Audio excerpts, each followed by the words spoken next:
2026年の7月、フィットのマイナーチェンジが日本で発表されました。今回の変更はね、もう顔つき変更っていうのが話題になっていますけれども、もうパッと見ただけでね、もう全然そんなことじゃないっていうのがね、もうすごく伝わってくる。ホンダというメーカーがプライドを捨てて、もう車を売りたいなっていうのがね、もうすごく伝わってくる。言葉変えると、本気って何よって聞かれた時に、売ってあげるよっていうところから、買ってくださいと変わったなんてね、言い換えることができます。もうご存知の通り、多くの車が、文句言うなら別の人に納車するからさ、と。納車されるだけだから、もう文句言っても何も変わんないよっていう感じでね、そういうレールの上で商品が提供されている。ぶっちゃけるとね、もうあれこれ言う人はお客様じゃないよと、他に言ってくださいってことになるんだけれども、これを打破してほしくて、それをしてくれるのは新興メーカーしかないかと思っていました。でもね、ホンダがそういうスタンスで売ってくださったら、やっぱりね、嬉しいと思う。そしたら最初のテーマ、変更点をささっと上げていきます。変更点わずかなんですけれども、もうめちゃくちゃ面白いことになっています。どう変わったかというと、一つ目はグレード名の変化。ベーシックが X になって、ホームが Z になって、上級のリュクスは廃止されました。二つ目は Z の見た目の違い。Z というグレード名で RS のフロントグリルとか前後バンパー、そのまま採用されているそうです。で、三つ目が RS のガソリンモデルの廃止。このスポーティーグレードである RS というグレードが EHEV 専用車になります。ガソリンの Z が215万円。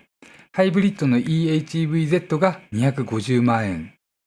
シートヒーターなどがついた実用的な仕様にプラス、顔つきとね、後ろつきっていうのかな。このあたりがもうちょっと刺激的というかね、主張が強まった感じ。で、もう一つが EHEV-RS の値上げ。価格は290万円。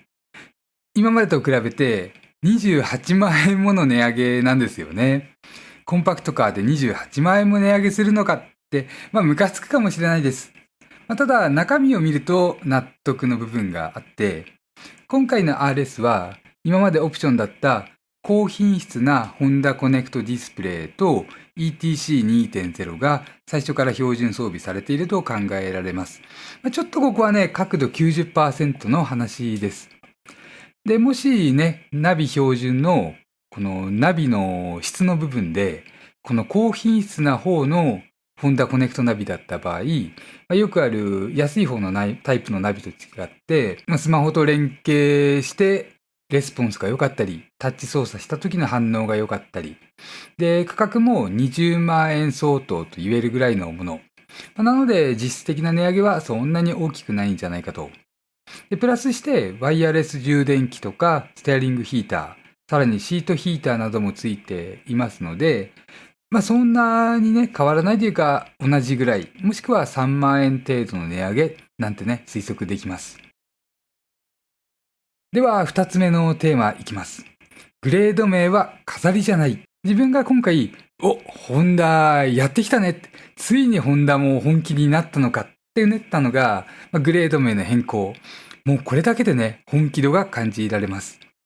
まず、ベーシックとかホームとかネスとか、あとリュクス。こうした名前がね、付けられていたのが変わって、トヨタのヤリスやアクアと同じようなグレード名になった。何せ今回、フィットの中間グレードは、トヨタの最上級グレードである Z という名前を使っていきましたからね。一番安いのが X、で高いのが Z。もうトヨタの文法にしっかり乗ってきた。ホンダがね、ホームとか親しみやすくて、ホンダらしい名前を捨てて、Z という名前を付けてきたと。このあたりがね、トヨタが作ってきた Z イコール最上級という認知をもうタダでハッキングしちゃって、使わせてもらって、ホンダの Z を主力グレードに配置したのかもしれない。あらゆる商品でありますよね。業界標準に合わせることで売り上げが伸びていく。もう定番の手法です。で、ホンダもこれをうまく活用していくんじゃないかと。例えば、見に行ったお客様に、フィットだったら同じ Z でもっと安くて装備が良いですよとかね、営業さんだってそういうアピールができていくかもしれないし、自分たちからすれば、おっと、今度のフィットは本気でしょって、このグレード名だけで瞬間的に頭に思い浮かぶ。今までのホンダだったら、もうね、こんな真似は絶対しない。業界標準は俺が取りに行くぞって感じで、逆張り逆張りを繰り返してきた。で、今言っている本気って何なのかっていうのだけれども、これ多分ね、聞かないとわかんないと思う。本気っていうのが、今までね、売ってあげるよっていうメーカーと、買ってくださいっていうメーカーがあったとしたら、どっちを選びますかっていう話。もっと言うと、あなたが買わなければ別の人に納車されるだけですって、もう最近もう全然普通じゃないですか。こういうところがね、本気と本気じゃないのの違い。それを今まで自分は新興メーカーに期待していました。でもね、ホンダがね、こうして本気を出してくれて、もうめちゃくちゃ嬉しいです。企画された方も、ゴーサインを出された方もすごい。こうした生存戦略が取れるってもうほんとすごいと思います。なので今ね、ホンダの好感度が爆上がり中です。では次のテーマいきます。見える価格上昇と見えないコストダウン。ただお買い得だからといって手放して喜ぶのはまだ早い。もうね、ごめんなさい。もう世の中ね、そんなに甘いもんじゃない。毎年毎年上がっていくのが当たり前の自動車という分野で、もしくは自動車じゃなくてもみんなそうだね。値上げが当然といった中で、これだけ見える装備を豪華にして、いろいろ変更も加えてきて、価格はほとんど変わっていないというところには、絶対にね、もう帳尻合わせというのがあるはず。メーカーが赤字を出さずに生き残るための一番ね、やりやすいのは見えないコストダウン。ほんとね、ちょっと無責任な外野の立場からなんだけれども、5つちょっと考えてみました。一つはリュクスという本革シートの最上級グレードの廃止。月に数台とかいう話なんだけれども、そのグレードをね、キープするためにあれこれ準備をして、作業員さんも大変だし、特殊なものを保存しておく場所も必要。そういったところをね、省いてきた。二つ目は見えない、本当に見えない部分。ダッシュパネルの裏側とか、ドアパネルとか、あとは、そうだな、トランク周りとかもよくあるかな。スポンジとか、クッション材とか、吸音材、防音材をちょっとずつ減らすとかね。三つ目は、ワイヤーハーネスという、配線を共通化できると。全グレードで配線を統一して、工場で作り分けの手間を省いたと。もうすごいんですよね。車ばらすと、細い配線が数十本一束っていうのをいっぱい通したり、それを分岐させたり、結構ね、きついとこ通すので、大変な作業かなと。で、4つ目がサスペンションの仕様変更。これはね、もう完全に予想だけど、あり得るかもしれないのがあります。初期型フィットのね、通常グレード、ホームの場合ですと、フロントサスペンションがもうすごくしなやかでね、コシがあって、うおっとね、思える。もう自分も、もうなんかこうね、すごいなって単純に思っちゃうほどのダンパーが使われていました。このあたりがね、もしかしたら一般的な汎用レベルのものに変わっている可能性があると。もう評価は確立していますからね。それを使い続けないというマイナーチェンジで安価なものに変えてくるということも、で、Z に RS の顔をつけて、スポーティーにしたら、見た目が少しごつくなっても、もうこれもね、演出ですって、そういうグレードですよって言えるかもしれない。で、5つ目が、電子部品やタイヤの、裏のスペック変更。もうこれもね、もうさっきのと一緒。IC チップとか、タイヤのオイタイヤのね、銘柄が一緒でも若干内容変わるとか、もう当然のように行われている。こういった部分もね、想像しながら買い物をするのが大人の車選びとして楽しいんじゃないかななんてね、思っています。そうしましたら次、ネットの反応に物申すというコーナー。ちょうど発売された新型フィットのマイナーチェンジについて、ネット上ではいろんな声が飛び交っています。で、これらに対して、もう自分もね、ちょっと本音でバーンって言っていこうかなと。匿名じゃないけど、匿名としてね、言うような感じ。じゃあまず一つ目。RS の値上げにビビったけれども、ナビがついている。後付けを考えたら実質値下げで、もう本田さんさすがだねと。確かにね、ナビ標準化で実質値下げとも言えます。細かいこと言えばね、普通オプションの方がそこからの値引きがあるので、その分ぐらいはちょっと損しちゃうかもしれない。マイナーチェンジで乗り味の変化っていうのが、劇的な進化ということは、今回のデビューから数年経ったという時期を考えると、あんまし考えられない。むしろ贅肉を引きそぎ落として引き算されているというのが、よくあるパターン。でもね、フィットでしょう？何もしなくても、それなりには売れるフィットで、工場の生産ラインをきっちり埋めたいと。で、そのためにフィットはね、多少の薄利を覚悟で、赤字まで言わないけど、利益を薄くして、意図的にリーズナブルな戦略価格をつけているというのはもう十分に考えられる。もうほんとね、ホンダの中でフィットは、ライバルと同じ価格、同じ以上の装備、ここでね、勝負をしてきている。なのでね、裏で何かを引き算しているか、それとも戦略的な出血サービスなのか、どっちかわからないですけれども、買い手が損をするようなことはね、もうそれは絶対にないはずだと思います。では次。新グレード Z、シートヒーター標準装備で、しかも RS 顔。もうこれで十分と。大体の人がこうなるんじゃないかな。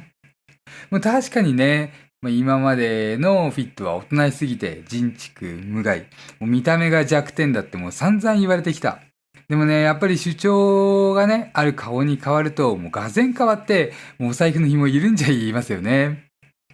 で、ちょっとね、それに追加したい話。車の原価と販売価格っていうのが10分の1のコストルールというのがよく言われます。原価の10倍が車両価格に乗っている。で、こんなところからね、考えてみると、センタータンクレイアウトっていうのがいくら分に相当するのかと。これね、ただじゃないです。結構複雑な一手間二手間かけて出来上がっている。で、考えてみると、3万円から5万円程度がセンタータンクを使うためのお金。それでいてね、ヤリスとかと同じ価格ということは、5万円分がただともね、言える。で、さらにね、さらに考えてみました。原価は10分の1というルールで考えると、チップアップができるからくりリアシートとか、いろんな部分のを考えると、20万円相当というのがね、弾き出せる。目に見える部分も見えない部分も、実はね、コストがかかっている。ただ、リアシートを使うんだったら、これは20万円相当と見込んでいいと思います。逆に使わなければ、無駄の20万円と見込んでいいと思います。だからこそね、ちょっと言いたいことがある。Z がそれだけお買い得だったら、RS はもっとお買い得じゃないかって。さらにね、ナビ標準で、あれこれ標準で、数年後の売却価格だって、もう絶対にね、標準車は上回るはず。で、次行きます。まだポジティブなところだね。ベーシックとホームって分かりにくかったから、X と Z っていう王道に変わって、ヤリスやノートと比較しやすくなったと。もうほんとね、もう確かに分かりやすいと思います。で、自分が思うところ、ホンダは本気だぞと、なったのはね、そこだけじゃないです。実力とかね、販売も会社の規模でトヨタに劣るのに、もうホンダって今まで変にね、業界標準を狙いに行って、独自の、ね、路線を常に進んできた。ソニーとかマイクロソフトと被る。で、失敗しちゃったりもしてきたんだけれども、ホンダはね、もうついにね、その逆張り路線をやめて、もう順応してきた、もう売るためには何でもするぞと、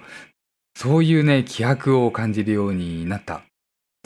で、さらにね、このアルファベットに関して言うと、ダイハツとスズキのグレード名って皆様ご存知ですか？これね、ダイハツとスズキって逆なんですね。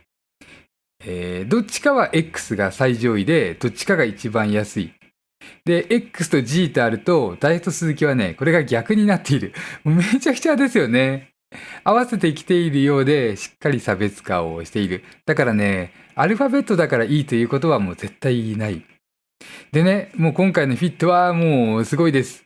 もう Z が上、X がベースというね、このトヨタの文法に乗ってきた。ここがね、本気を感じます。じゃあ次ちょっとネガティブな方いきます。安くて楽しかった純ガソリンの RS が消えてしまった。そのがっかりする気持ちは自分も感じます。という話だね。事実としてはね、厳しい環境規制とかがもう年々厳しくなっている。で、自分としてはガソリン車の廃止っていうのは、ごめんなさい、今回に限ってはね、ちょっとね、ビッグニュースというよりは、ふーんというぐらいのニュースと感じている。もうちょっとね、これが世の中の流れと認めなきゃいけないようになってきた。つまり、一番安い車を買うにしても、もうそろそろね、ハイブリッドしかない。つまり車の値段が上がっていくのはこれもあり得ると。でも、悲観はしなくていいというのはありますね。で、この本音については、この後のね、おすすめグレードのコーナーで述べます。で、二つ目。Z に RS の顔を流用するとか、RS の特別感が台無し。初期型 RS オーナーをバカにしてるのかと。ホンダなめんなよと。わざわざ高い金を出して、この前 RS を買ったばかりだぞって人がね、もう絶対いっぱいいらっしゃると思う。もう一人や二人じゃないね、きっとね。高いってお金ですからね。でね、見た目だけ RS の顔にした Z。で、214万円で Z が買えますから、290万円の RS と比べると75万円ぐらい差があるのかな。それをもとにね、ちょっと以下の話を聞いていただいて、どう感じるかっていうのが、思いが変わるかもしれない。まずね、見えないところのボディ補強がどうのこうのっていうのは、もう机上のスペック論であって、もうどうでもいい。こんなのはね、もうほんとどうでもいいといつも思っている。で、RS に価値を感じるというのが、もうそこじゃないです。人間が実際に走らせて、時間をかけてデバッグして、ダメ出ししたりしながらね、サスペンションを調律していった。フィットの弱点を認めた上で、その上でそれに合わせた修正をして、かつ乗り心地もキープしていると。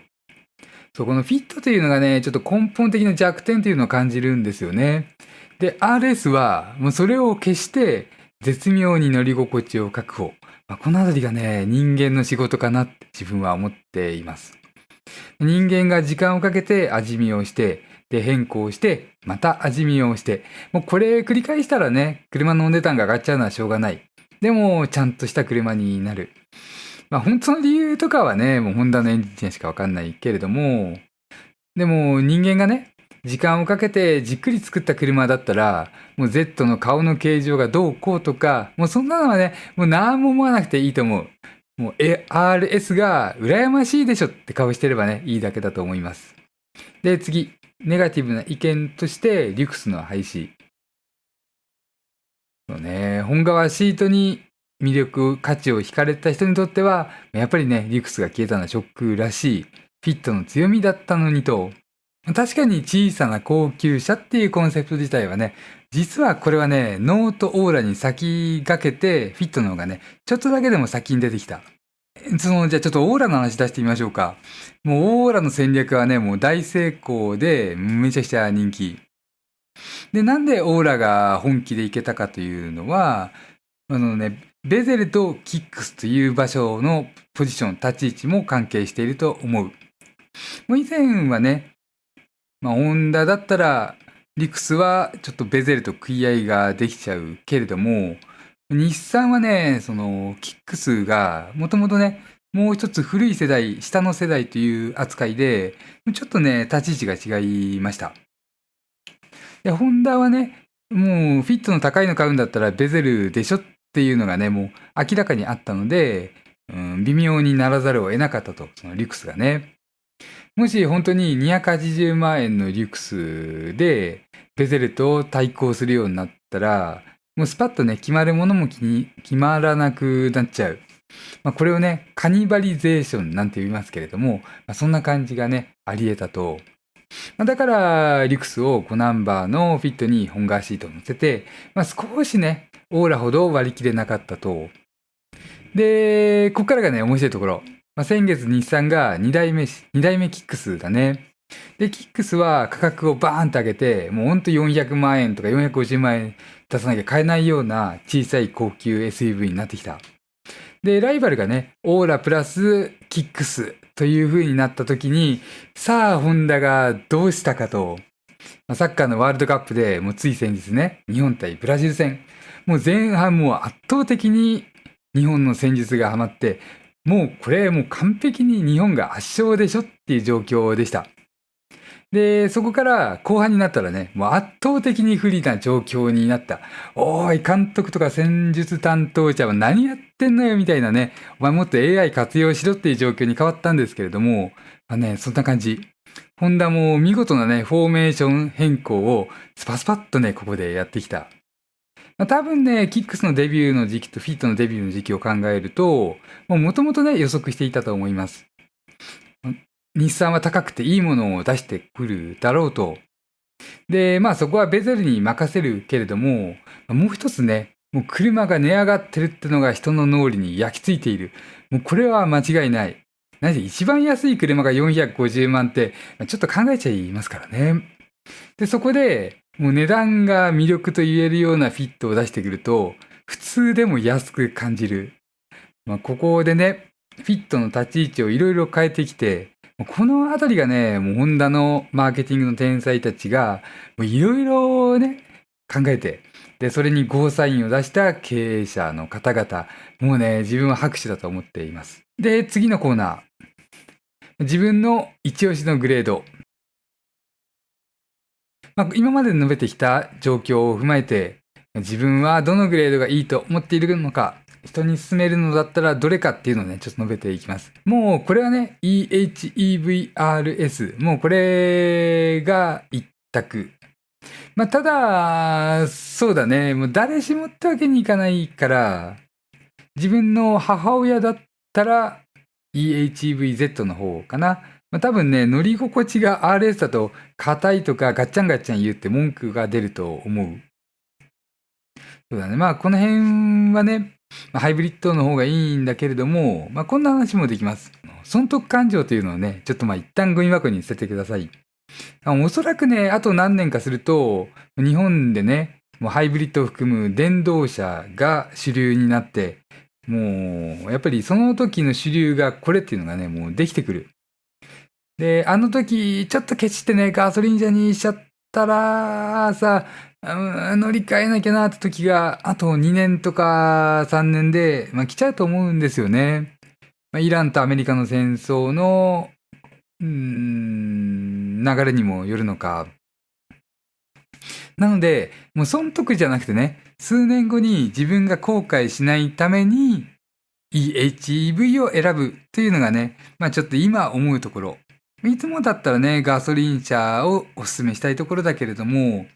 今回はね、世界情勢がちょっと変わってきてることもあって、EHEV をお勧めさせてください。で、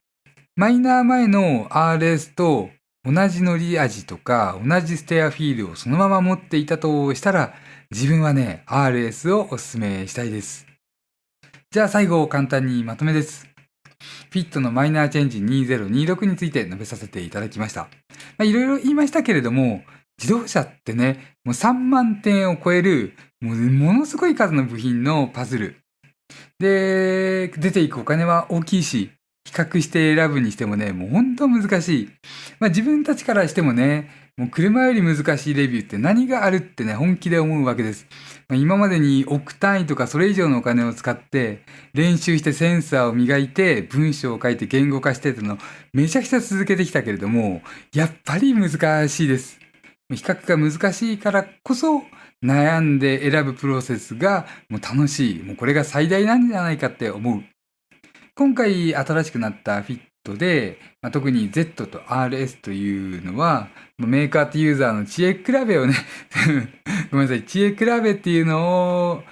味わうところとしてもね、考えられる。